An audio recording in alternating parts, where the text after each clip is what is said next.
آغاز سخن نام خدا میگویم.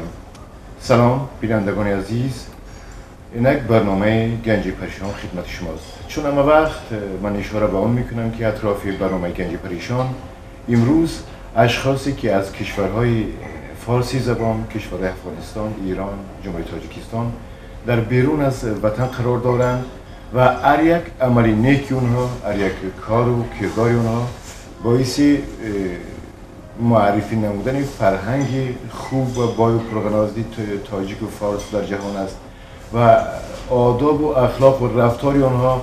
این هم یک معرفی کننده یک انسانی کامل بودن این ملتی خیلی بزرگ است. اینا که امروز برنامه من بار نخست از قسمت جوان دخترانی که از تاجیکستان بیرون امروز در شهر مسکو هستند، یعنی با یک زبانی جوان دخترانی که امروز در مهاجرت قرار دارند. خدا مغفرت ظریف دیکوه ختم کرده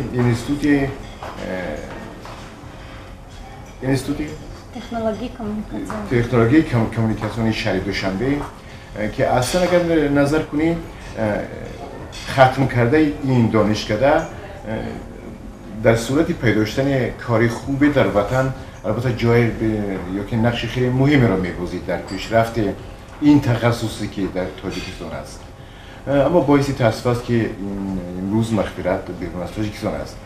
خب خانم دیگر صلیحه گلبیکوه دانشگاه سروینه تاجیکستان رو ختم کرده است در بخش فیلولوژی روس که اصلا امروز نظر کنید در قسمت زیادی مناطق تاجیکستان نه فقط استادان فیلولوژی روس، فیلولوژی تاجیک و قسمت زیاد مثلا منطقه کوهستانی هستند که اونجا استادان در یک حالت نارضایی قرار دارند نیستند. اما باعث تاسف است که امروز این دختران زیبا، این خواهران زیبا امروز بیرون از تاجیکستان است. و همین خاطر میریم برای سخن میگن از زبان لقمان خوش است. به عنوان سلام مغفرت عزیز، سلام صلیحه عزیز، شما رضای تشکر میکنیم که شما وقت خیلی با قیمتتون خرج کردید امروز مهمون برنامه گنج پریشان پیش من هستید.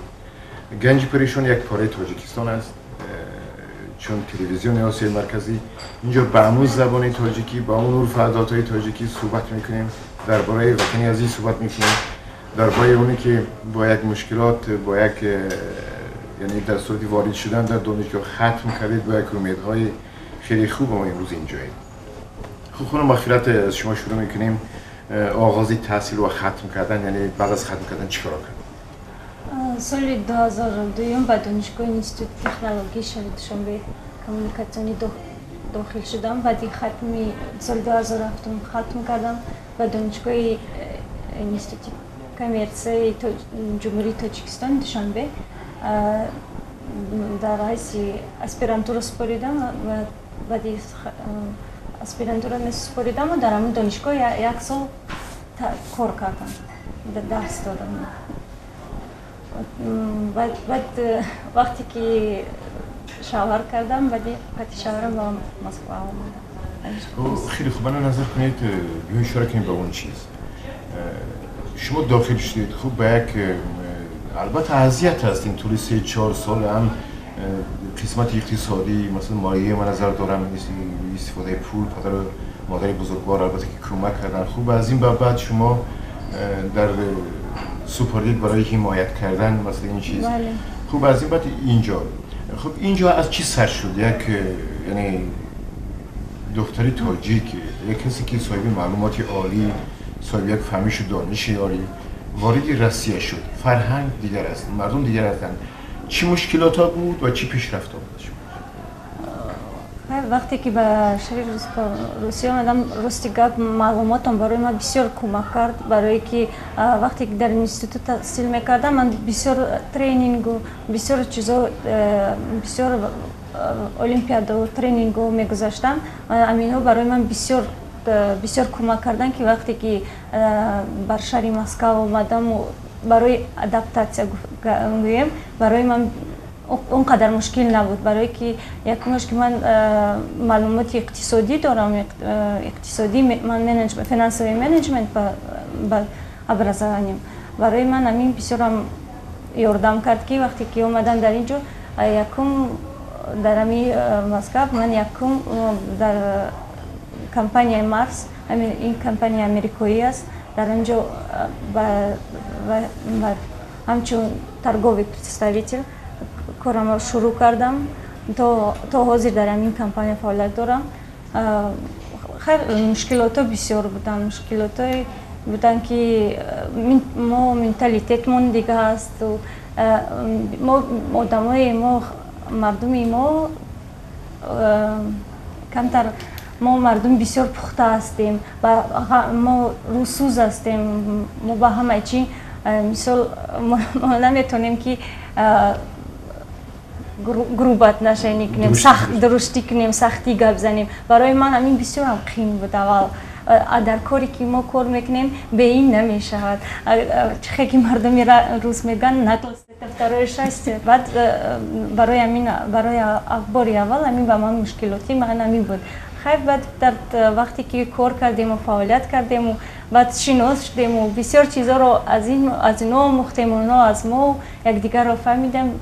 خیلی عزیز شکری خدا همه رفته ایستاد. خوب درست است. از این شروع میکنیم از خانم صلیحه. خوب صلیحه، من مغفرت دیدیم. خوب به یک خوب نظر کن که 3 سال 4 سال تحصیل بعد از اون برای حمایت سپردن. خود اون تاخیر کاری می تاخیر نرفتن نه متاسفانه اینجا هستن.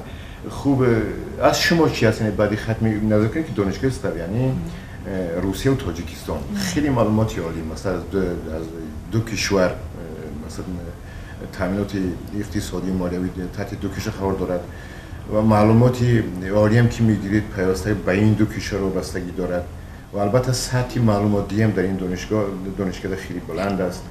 یعنی شما چی شد؟ یعنی بعد ختم یعنی نزدیک ختم خلاص کردی. خب چی شد؟ کجا کردی؟ سال 2000 من مکتب میانه رو ختم کردم و بعد از اون دانشگاه اسلویانی هنوز دانشگاه نو بود. با فاکولته روزنامه‌نگاری یعنی فیلولوژی بخش روزنامه‌نگاری ژورنالیستیک بعد حجت سپردم. اینم تصادفاً بود.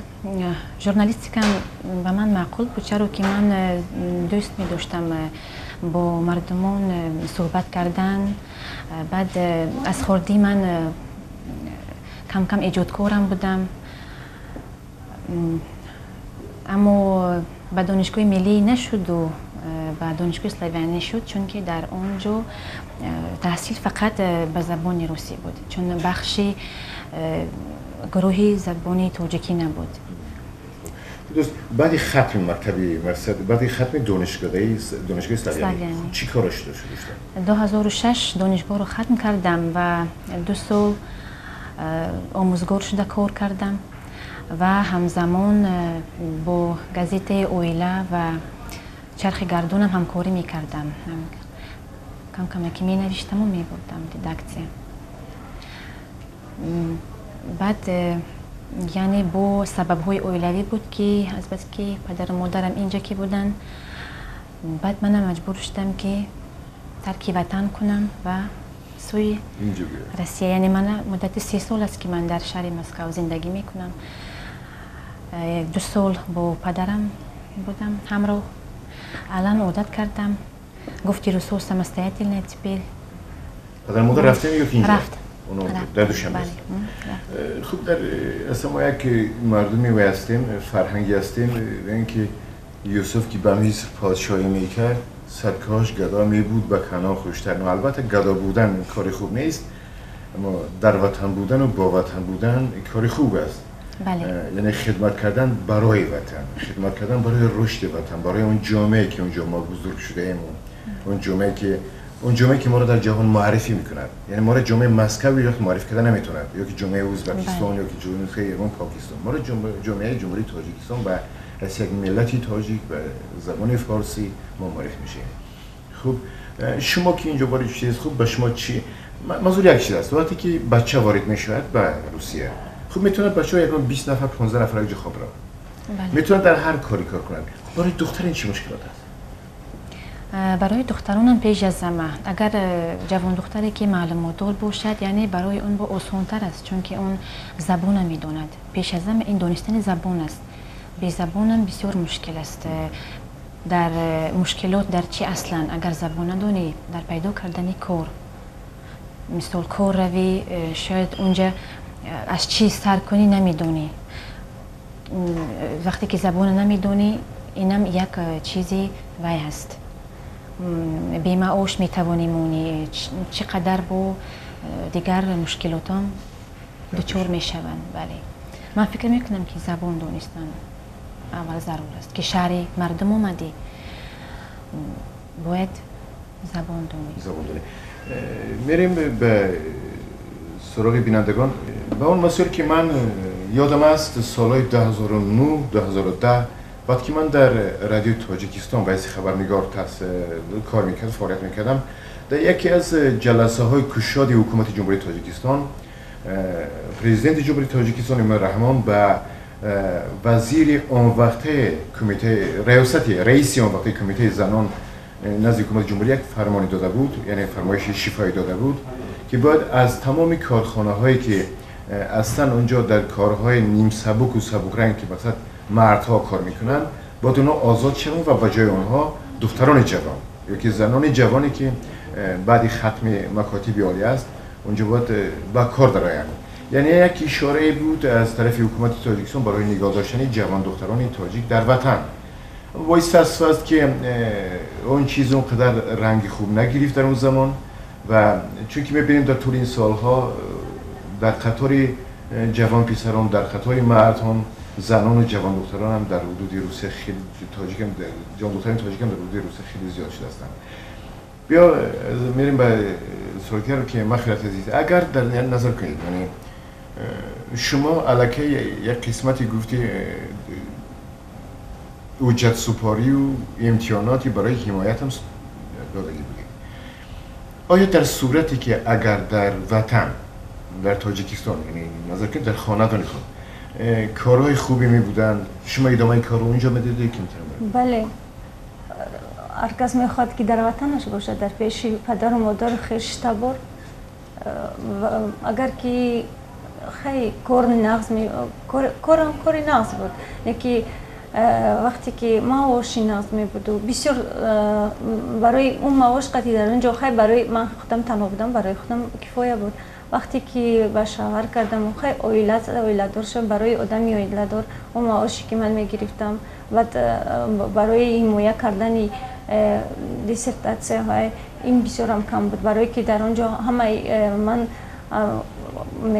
وای بودم اکونومیست فینانسیست کتابا همه به زبان روسی به زبان انگلیسی زبان تاجیکی در اون وقت کتاب بسیار هم کم بود بعد من حمایم به زبان روسی بود همه اینها بسیار پول کلان می‌استادم برای اینم اما این معاش من بسیار هم کم بود این شوهر منم فیلولوژی زبان تاجیکی بود و هم اوقا معاش کلان نمی‌گرفت برای همین مجبور شده و روسیه آمدیم خیلی شوهرم پیشاکین در اینجا زندگی میکنن از رو شکر که ویا همه چیز تیار کردن من اونقدر مشکلی ها را ندیدم بسیار هزار بار شکر که همه چی تیار بود و برای همین ممکن من این عذاب نکشیدم خیلی با اینم که من یک آدمی هستم که بسیار تیز ادپتیروت میشم برای همینم ممکن که برای همین از خود میکنم خب از اینکه خانوخان اینجا هستید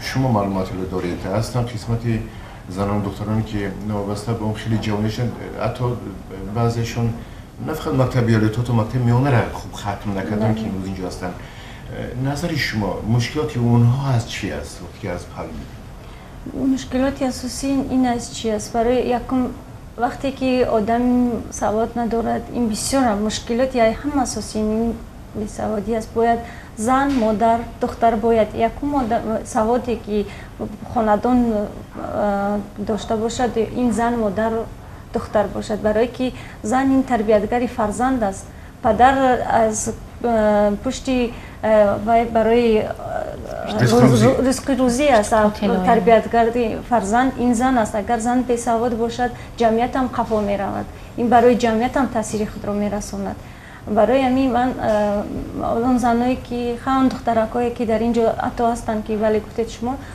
معلوماتی ناپوره دارن، برای آنها بسیار هم مشکل، برای که آنها 12 ساعت کار میکنن هستن که معاششون رو 2 ماه 3 ماه پس نمیگیرن و بسیار مشکل ها دچار میشوند، کسل میشوند، وقتی گپ زدن نمیتونن، سخن گفتن نمیتونن، این هم بسیار مشکلی کلان است. وقتی که من اساسا در من کار میکنم با بسیار دخترها رو وا میخورم در مغازین و در میبینم بسیار هم کارشون وزنی، مشکلاتی بسیار دارن.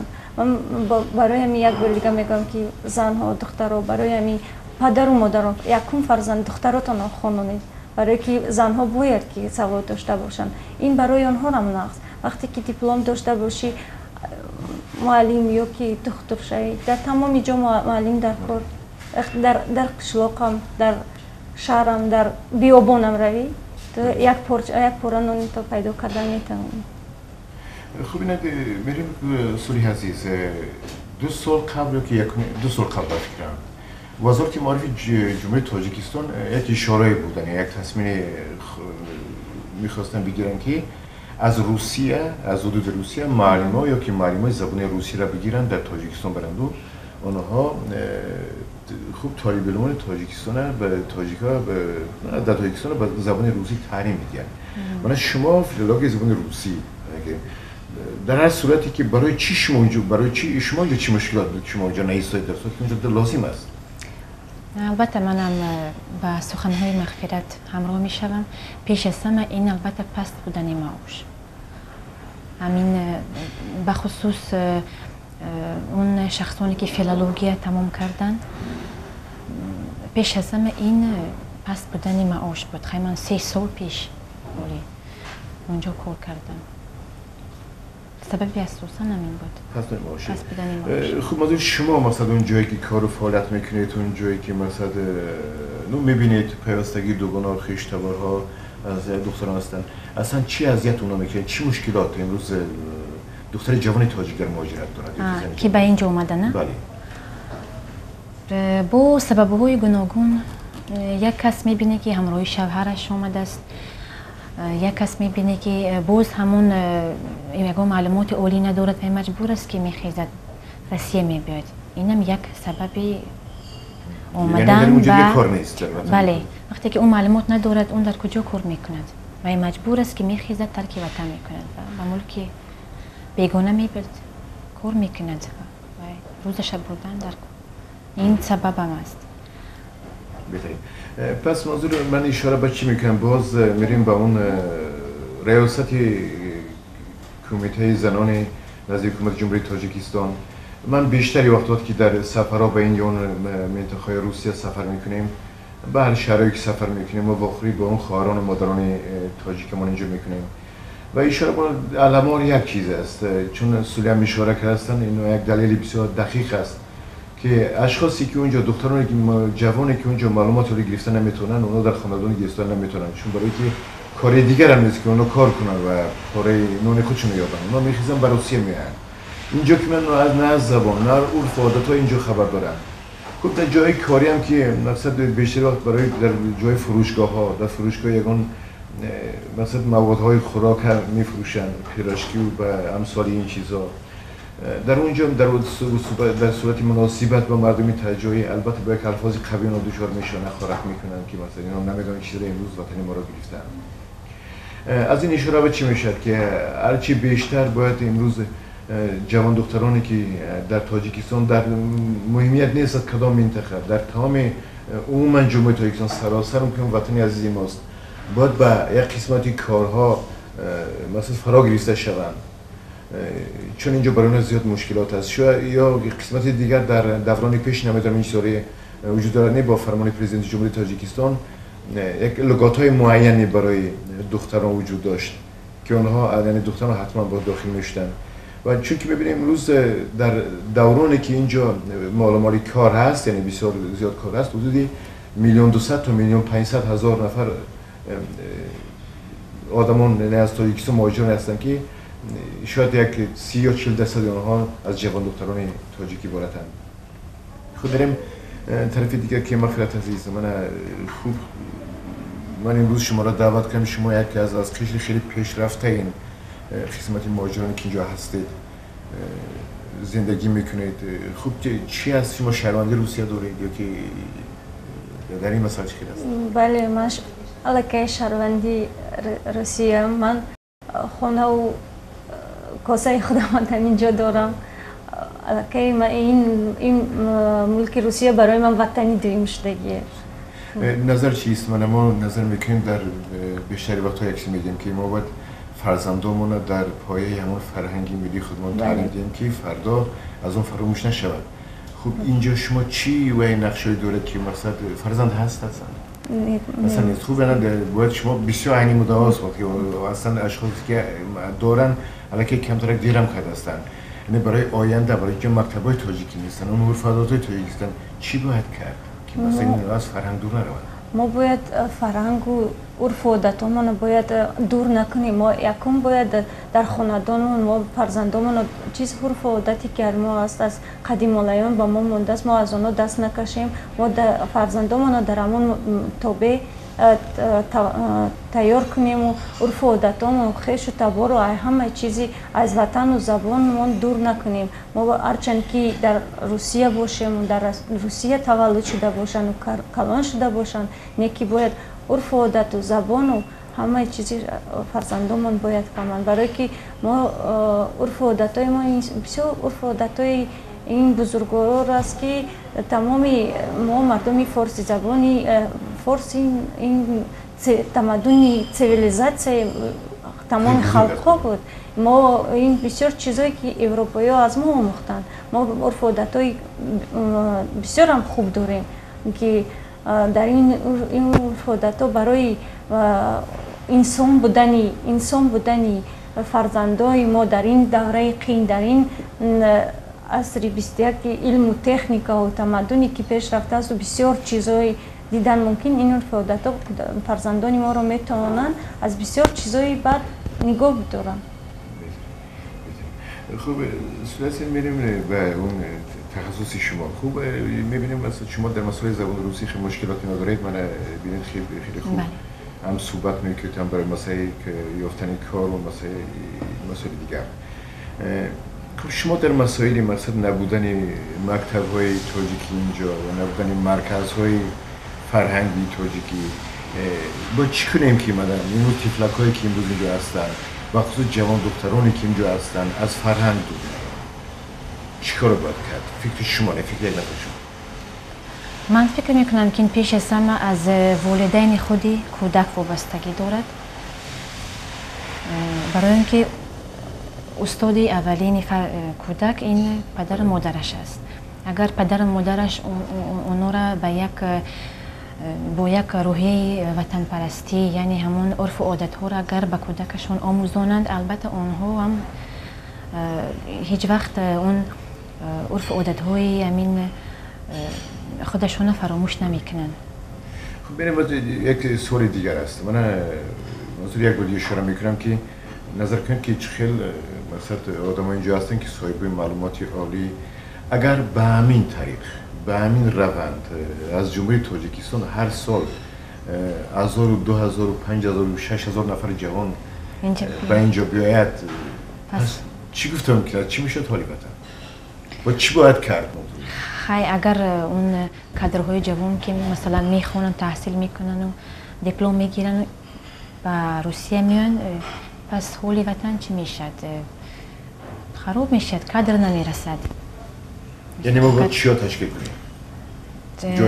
جای کار بله پیش از همه برای جوانان با جای کار و با معاش خوب باشد اگر کارم باشد و معاش پس باشد مثلا اون جوانان به فکرم نمیستن من هم همین گفتنی دارم که باید حکومت جمهوری حکومت نویا و ریاست زنان با همه اینا کار کرده برای جوان دختران جوان پسران جای کاری تعیین کنن که اما جوان دختر و جوان پسری که ختمی دانشگاه کردن و دیگر شهران روند برای وطن خدمت کنند.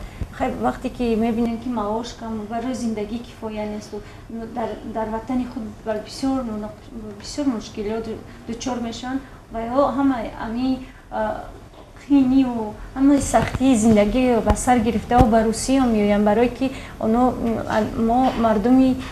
ما مردم برای یک خودمون زندگی نمیکنیم و برای عائله‌مون برای خویشتبارمون زندگی میکنیم. یک فرزند 18 ساله ما برای که یک عائله رو خراند میخیزد میبیاید و برادر و خواهرش رو میخراند و میپوشاند و برای مکتبشون کار میکند، تحصیل خودش رو میماند و فکری عائله‌ش میکند. برای همین باید که ریاست دولت ما برای فکری جوانان رو کنن. یکم جوان و برای همین گفته استادم که من خیلی جای گفتنی ممکن نباشد و که من میگم که خواهرچه من اینستیتوت دانشگاه شهر کازان رو تمام کرد، 4 زبان خارجی رو میدونم. 4 زبان خارجی رو میدونم. وای گفت که من وقتی که وای گفتم که بیا اینجا بس من برای تو کار بسیار است، کاری که در موقع بالا کار میکنی هیچ وقت وای نمیکنی. وای گفت من در اینجا نمیستم، من برای وطنم خدمت میکنم. میرم من وقتی که به اونجا رفت و بسیار متاسفانه در ما کروپسیون بسیار است. همین برای جوانان بسیار هم مشکلات است، ضرر میرساند که مثلا وقتی که 4 زبان رو میدونه حساب نکنیم زبانی روسی را که زبانی که همه موقعی میدونیم، زبانی روسی رو زبانی فارسی رو ما حساب نمیکنیم و زبانی فارسی را در بسیار وقتا و وقتی که در کازان بود المپیادا بود و در اونجا پریواج زبانی فارسی به روسی بود برای پرزیدنت ها بود. اول در دوشنبه متاسفانه کار نیافت. کار است و کارهایی که آنقدر قدر نمیکنن. قدر نکردنی کادرهای جوان این بسیار هم برای جوانان تاثیر میرسانند. آنها مجبور میشوند. شخصا من خودم وقتی که من کار میکردم در کافدرای منیجمنت کار میکردم، من استافکای کاری من و استافکای کاری مدیر یکی بود. الان که من اسیستنت هستم و داتسنت در آنجا وقتی در آنجا میدیدم که نسبت دیگران دیگر خیر مناسبت و نسبت من دیگر خیر مناسبت. برای همینم گفتنیم که این قدر نکردنی آدمایی که اساس بسیار هم دانشمندن، بسیار جوانانی ما بسیار جوانانی هستند که آنها هم دانشمندن، آنها بسیار در تمام جهان میخونن، میآیند در وطن متاسفانه کار نمییابند برای که آنها با مشکلات کروپسیون بسیار هم ضرر میرسونه. من برای همین گفتنیم که یک سبب اساسی این سبب بسیار سبب کلان است که قدر نکردن جوانان نوجوانان در وطن. این هم یک سبب. خوب البته که باعث تاسف است که مثلا چنین دلیل ها از زبان جوانان امروز صدا میگن و شخصا منم که امروز در فدراسیون روسیه هستم شهر مسکو و در این طرف یا اون طرف مثلا منطقه سفر میکنم با دوستان با اون برادرانی که از تاجیکستان صحبت میکنم، بیشتری وقت چی صدا میگید؟ شاعری خیلی خوبی است اینجا، مهندسی خوب است، دکتری خوب است، اصلا همه چی دارد، خانه و در دارد، مال و ملک دارد، ماشین دارد، پولی خوب دارد، زندگانی خوب دارد. اما وقتی من سوال میکنم که برادر عزیز همه چیز خوب است، یعنی چی نارسایی میگه که یعنی جواب یکشون بود که همه همینها را یک هوای وطن میپوشاند و من یک هوای وطن باشد، من بگذار مثلا در یک گوشه وطنی باشم که باید زندگی مثلا معتدل مثلا زندگی رو به پیش برم. خیلی عجیب است. خب میریم به یک چیزگه، میریم یادآوری از اون شاد استادایی که برای شما درس داده بودند، به شما کمک میکردن، از اون مهربانی ها میکردن. دارید این چیزی که یادآور شیم استادا تماشا میکنن خوشحال میشن است سالی از شما بودن یا که یادی تاجیکستان امروز چه میکنید؟ 3 سال است که نیستید. البته که من در خود شهر دوشنبه کلان شدم بسیار شهر دوشنبه رو من دوست می‌دارم چون که شهر دلکش است، شهر گرم است. در 3 سالی که من در غریبی هستم البته می شود مهلت‌هایی می شود که با یاد وطن زیق می شوم. اون باد و هوای گرمش من یاد می کنم، یعنی اون زبان وطن من یاد می کنم. اون یار و دوستانی که من با اونها وا می خوردم، مثلا آزاد می گشتیم اونجا، پیش این خیش و تبار، اون خون خیش و تبار می دیدیم. در ملک بیگانه از این چیزا ما محروم هستیم، چون که از پی کار و بار فقط در 1 ماه میتونیم که ما خیش تبار را ببینیم، چون وقت امکانیت نمیدید. بعد خلاص مسکو که شهر کلان است، من اگر در اینجا زندگی کنم اون خیش من در اون گوشه دنیا، اینم یک سبب است. خلاصه یار دوستان هستن، پدر مادرم اونجا هستن که خواهرم، 1 تا خواهر دارم، به قریبی با جیانچه دار شدم. بسیار یاد میکنم، بسیار تشکر. یاد میکنم این یار دوستان فقط میگن که کی به وطن میبی، من این سال و وی سال و خدا خواهد میروم انشالله. خوب. و شما خواهری عزیز یادی وطن چی است؟ شما در قهر دانشجوها بودی، تو در قهر استادان بودی، تو دایم یعنی در تکاپوی زندگی اونجا. بله. هرچند که من شهروند اینجا باشم و خانه و درم اینجا باشه، نه که وطن است، وطن و با یادی وطن بعضی وقتا هسته که زیق میشم. پدر مادر و یار و برادر خویش و دوست هم در اونجا هستن، از آنها بسیار یاد میکنیم. وقتی که من مثال در رایون نیشکاشین تولد شدم، من همون رایون را به یگان شهر کلان برابر نمیکنم. هر چندی که وای باشد من همون رایون را به یگان جو برابر نمیکنم. همون یک قطره آبی خنکی همون و همه وای شهرهای کلان بس است. وقتی یادی هم وطن میکنم، در اونجا کلان شدم، کودکی من در یاد مانده. خیش تبار و یار و دوست، اگر یکی زنگ زنن و یکی اول پرسی کنن، بسیار هم خرسند میشویم از اون وطن. آدم وطن رو فراموش کرده نمیتونه، هرچند که جوش نغز باشد و بسیار هم خوب باشد و وطن چقدر وطن گنده شدن و به وی نمیشن و وطن مادر است. به خصوص میوه های بولذتش بیاد میاریم. در اینجا یک میوه میخوریم که نه مزهش هم نمیفهمیم، راستی گپون که در وطن خوردیم اون تماما مزه دیگر داره. من یاد دارم وقتی که یک سیمپوزیوم شناختی سالگرد امام اعظم اونجا بود، از کشور عربستان اونجا آمده بودن، خیلی مردم سرمایه‌داری بزرگ آمده بودن. وقتی که از کوچه‌های دوشنبه میگشتن، همون فوارچه‌هایی بودن، از اونجا آب می‌نوشتن، میگفتن که این قدر آبی صاف از اونجا در یک چیزکو پر میکردن، در یک بوتلکا پر میکردن که با خودشون می‌گرفتن. ما وقتی میگفتیم که این آبی صاف نه، آبی صاف دیگه چیزه، میگه که نه، از این بهتر دیگه در دنیا آب نیست. در حالی که ما آبی صاف با آبی دیگه تر میفهمیدیم، یعنی در چشمایی که هستن، چشمای پولیسون در این مسئله هستن. خوب، خدا کند که دائم وقت سربلند باشید، یعنی دائم وقت یعنی با یادی وطن بودن، این با وطن بودن است. خب چی نقشای هست و یعنی که سوی عزیز اینجا بودن یا که وطن رفتن یا که در دل باید یک نقشه داشته باشن؟ بله حتما، چون اگر آرزویی که در دل نداشته باشیم، گفتن که زندگی رو آرزو شیرین نمود. یعنی در فکری شهروند روسیه شدن اولم فکر نکردم. برای چی؟ برای که پدر و مادرم در دوشنبه هستن، چون من فرزند کلانیشون هستم. خواهرم که شوهر کرد با زندگی خودش، من البته به پیش اونا میروم و از این لحاظ چی نقشه دارم؟ اگر به وطن روم شاید کار خوب پیدا کنم، به وطن خدمت کنم. خدا کند که معاششم خوبتر بلندتر شود. بله، هم به وطن خدمت میکنم، هم به پدر و مادرم یاردم میکنم، خدمت میکنم.